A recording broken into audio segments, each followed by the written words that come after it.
Now we review Gladiator Gladiator 2.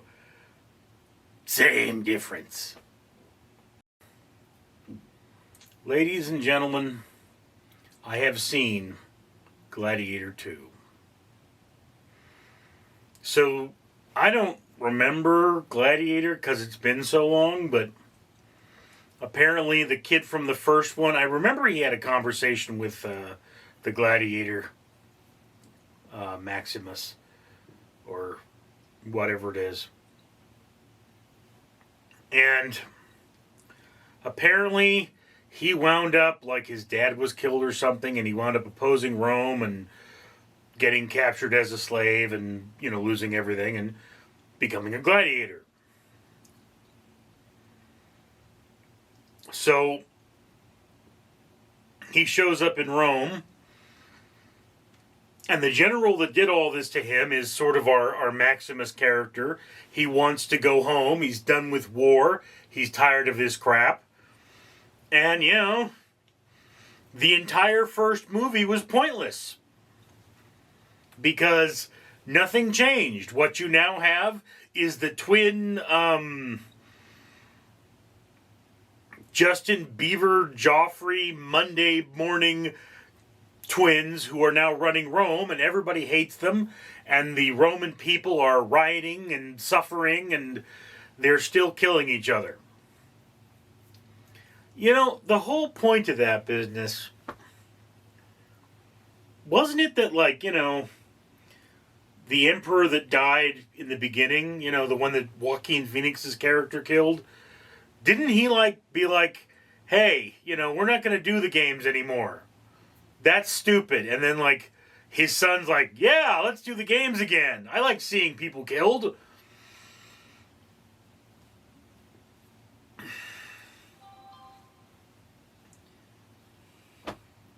Look, here's the thing about this movie. You're just not as invested in the characters as you were in Gladiator. This is a perfectly serviceable movie, but it feels like something that was thrown together. There are scenes where it's like, even the armies, they're like, come on, dude, what's going on? Okay. We don't want to be here either. Come on, we're a bunch of day actors. We want over with this. They look more bored than interested. But, it's like you see these wonderful costumes, and it's a very high budget affair, and there are sharks.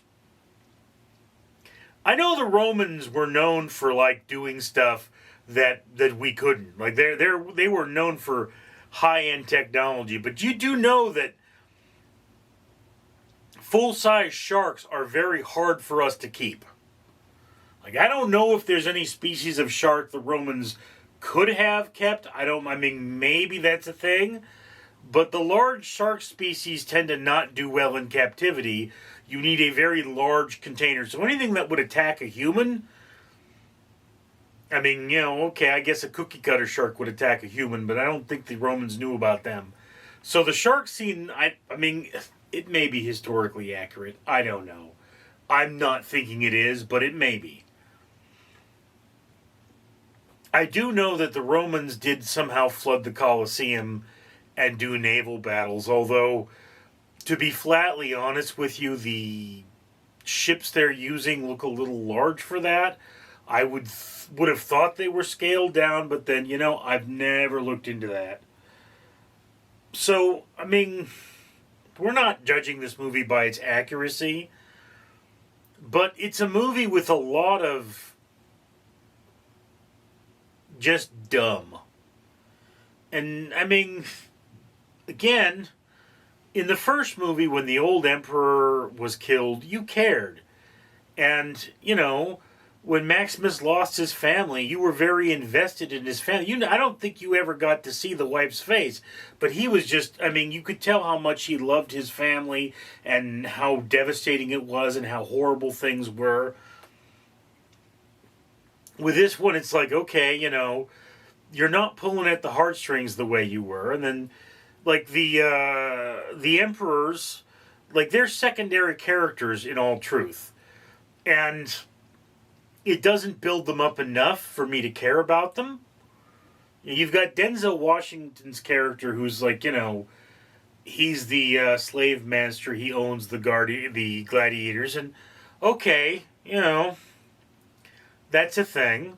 But whereas the irony that happens in this movie, the poetic justice, these are all wonderful things. I'm still not as invested.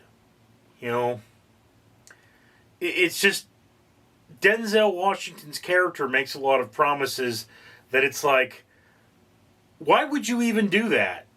It's like, okay, yeah, you're my gladiator. What do you want? What do you mean, what do you want? You're my gladiator. Go out there and fight or get fed to the lions. That's how it works. If you're not going to get fed to the lions, then you're going to fight. I don't have to give you something. I don't have to give you anything. That's not how that works. This guy owns people. I don't have to give my car something for it to drive. I have to give it gas because it's a car. Just like you have to pay a gladiator, you have to feed a gladiator because it's a human. But I don't have to have a contract with my car. I own it. I walk over to it and say, yes, I'm going to turn the key and you're going to go. And hopefully that's how it works. You don't promise, I'm gonna do this or that for you. It's not how these things work. The Romans were nasty people, and this guy who is an owner of gladiators is a nasty person, and there's a lot of nasty going on. Okay. You don't like all the people in this movie. It's like there's this... I don't even know who that chick character is. Like, was that his mom? Was that his wife? I guess it was his mom or something. And there's this... Oh, no, that was, the general's wife. And she's always... No! No! Did she have any lines other than no? Yes, I guess she did. But it was very dramatic. And I get that we're going for drama, but it fell flat. It just laid there. Anyway, so Gladiator 2, look, it is a serviceable action movie. It's a popcorn film, whereas Gladiator was an incredible must-see movie that, I liked Gladiator, but I did not know how incredibly great it was. I didn't realize people loved it so much. I watched it. I saw, man, this is a really good movie. Now I see Gladiator 2, and I realize how much better Gladiator 1 was, because so many years later, I'm still reminded of things. There's images in my head. This was a much better, the first one was a much better movie. So I will say this much. Gladiator 2 is a big, pretty movie, dumb as it may be. So if you're going to the theaters and you're nothing else to watch, this one falls in the middle of your watch list. It's not particularly good, it's not particularly memorable, but it is well done. If you want to see a good movie, if you haven't already, go watch the original Gladiator. That is a much better film. Anyway, just my opinion. I'd love to hear yours. Comments below. I'm Richard. I'm ready for my close-up, Mr. DeVille. Yep. Fred the Facehugger here, reminding you to comment, like, and subscribe. Why should you do that? Because it helps this channel out. And if you've made it to this part in the video, you obviously like this video. So why not help us make more videos by supporting this channel, by making the algorithm happy, by commenting, liking, and subscribing.